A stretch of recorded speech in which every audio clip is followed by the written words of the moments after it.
everybody, how you doing today? I'm back here on my Prairie Girl 71 channel to talk about another one of Laura's friends.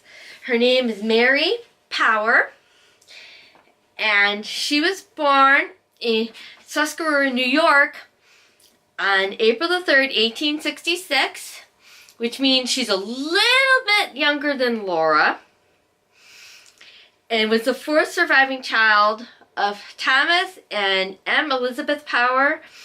Thomas had served in the Civil War and was discharged in June of 1865, quickly resuming his trade of tailor. Mary was the second daughter. Sister Susie, she was 5 years older, and brothers James and Thomas Jr. were 9 and 6 years old when Mary was born. Taylor Power had heavy competition in his profession from other tailors. In the late 1860s, he made a decision to move his family west, settling in Casson, Dodge County, Minnesota. Casson, located about 90 miles west of Lake Pepin, is where Mary first attended school. In the long winter, Laura was proud of being able to keep up in class with Mary Power, who had attended school in the East. Laura first attended school in Wisconsin, so it was Laura who had gone to school in the East.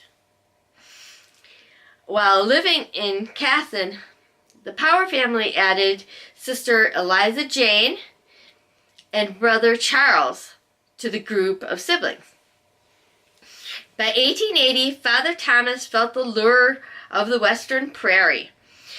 Free homestead land and prospect of sodbusters needing suits. He moved his tailor business to DeSmet and his family to a claim on the southwestern quarter of Section 29 in Township 111 of Range 56. On the claim, a frame house was built. It was 12 by 16 with a board floor, shingle roof, 1 door, and 2 windows. Mary's brothers, James and Thomas, did not move west, so there were only 6 people living in the shanty. The family did not spend much time on the claim the first summer in DeSmet. The little town was bustling, and Taylor Power had many suits to stitch. The youngest Power children, Charlie and Eliza Jane, attended a small private school in the summer of 1880. About 15 town children were enrolled. Laura and Carrie Ingalls did not attend. Mary Power did not teach school as Laura and many of her friends did. She helped her mother on the homestead, and when they wintered in town, Cap Garland was her frequent escort for cutter and buggy rides. During the summer of 1883, Mary's sister Susie married Jacob Hopp, publisher of the first newspaper in DeSmet. Mary's own courtship with the new cashier at Roos Bank did not begin for a few more years. In the meantime, she still saw Cap Garland. Mary was a member of the DeSmet Dramatic Company, which traveled to Howard and Lake Preston after debuting in DeSmet. With the performance of Kathleen Merriman, Mary Power portrayed the title character. The skating rink was another favorite destination for Mary. Mr. LeSueur and Mary were the winners of a mile race at the popular rink. Laura remembered Mary attending singing school with her new beau, Ed. Edwin P. Sanford was born the 12th of January, 1865, in Prairie Hill, Illinois. One of 9 children of Herman and Mary Hollister Sanford, Edwin began working in a bank in Prairie City and remained there until March of 1884 when he came to Dakota Territory. He accepted a position as a bookkeeper in the Kingsbury County Bank. and after the bank incorporated in 1885, he became a stockholder and cashier. Edwin wanted to lay a solid financial foundation for marriage, and Mary wanted security in marriage. On August 9th, 1890, Edwin and Mary were married. Their wedding announcement in the DeSmet Leader read, "It is hoped they will live to see many happy days and will never have cause to regret the step taken." They have moved into their cozy little home on 3rd Street, where they will commence housekeeping. Mary and Edwin became social leaders in DeSmet and frequently entertained at their home, and were in high demand as guests. In 1800, the Sanfords completed a new home on 3rd Street and added a sidewalk. This house is still standing in DeSmet, quite near the Ingalls house. The Sanfords traveled quite a bit by train, visiting relatives, friends, and World's Fairs. Mary's sisters had moved to the Pacific Coast, and her mother enjoyed the climate there, as it was much like her native Ireland. So Mary is of Irish descent. Mary's brother Charlie had moved to Idaho.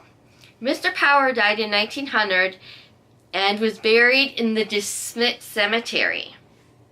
I did not know that. I may have to look into that. In 1906, the Sanfords were on a round of Western visits. In the spring, they passed through San Francisco a few days before the massive earthquake. Oh my goodness. They were in San Francisco just a few days before the big San Francisco earthquake in 1906. Wow. By 1907, Mrs. Powers sold her house on 2nd Street, and a Dr. Dyer purchased the Sanford residence. Mother, daughter, and son-in-law moved to Bellingham, Washington. The DeSmet newspaper mourned. DeSmet people do not take at all kindly to the idea of the Sanfords moving away. And yet the decision has been made, and we must submit. Edwin had made inquiries while visiting relatives in New Welcome and purchased a lot on Holly Street next door to Jacob Hopp. He built a new kind of apartment, 3 stories with each story its own apartment.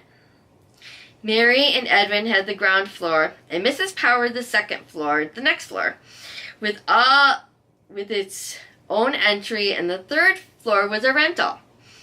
A state normal school, now Western Washington University, provided a steady demand for the space. This home stands to this day and has been further divided for student renters. The Hopp residence also survives. The Sanfords visited DeSmet many times after they moved to Washington. The Carter Sherwoods, the D.W. Wilmars, the F.W. Wrights, and the Darleys were a few friends who entertained and hosted them on their visits. During their 1923 visit, they stayed with the F.M. Andrews. Edwin Sanford became a director of the Bellingham National Bank in 1916, and he purchased a beautiful large piece of land with views of Bellingham Bay and Mount Baker. The site was across the street from Whatcom Creek, where he built a modern house with central heating, hot water plumbing, and a billiards room in the basement where it would not disturb his wife.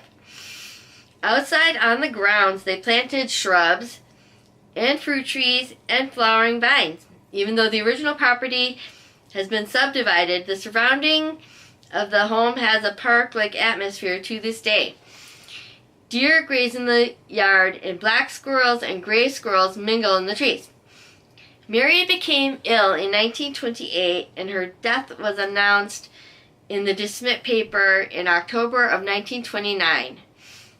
Mary was 63.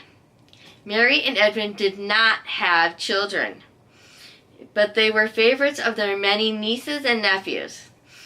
Edwin lived until 1932 and was buried beside Mary in Bayview Cemetery in Bellingham, Washington.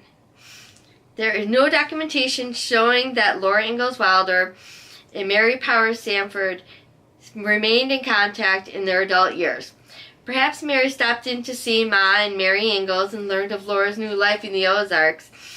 Laura knew something of Mary's fate, for she wrote in a letter to readers, Mary Power moved to Washington State and died young.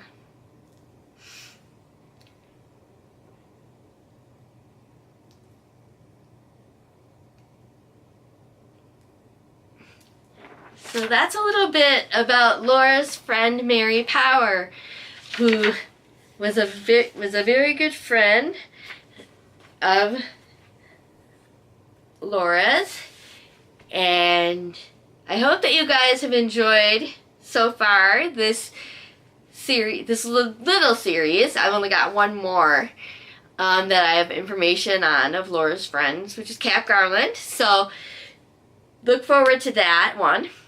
So I hope you guys have a good day. And if you're coming to the cast reunion next year, be sure to be on the lookout for me. And if you're a fan of the channel, please come up and say hi. I would be glad to say hi. I would be glad to meet you. So I hope to see you guys some of you guys next year at the cast reunion. And keep enjoying these videos and be on the lookout. Be sure to subscribe and ring the bell so that you know next time and every time that I put a new video up on here that you will get a notification. So I'll see you next time. So have a good day. Bye.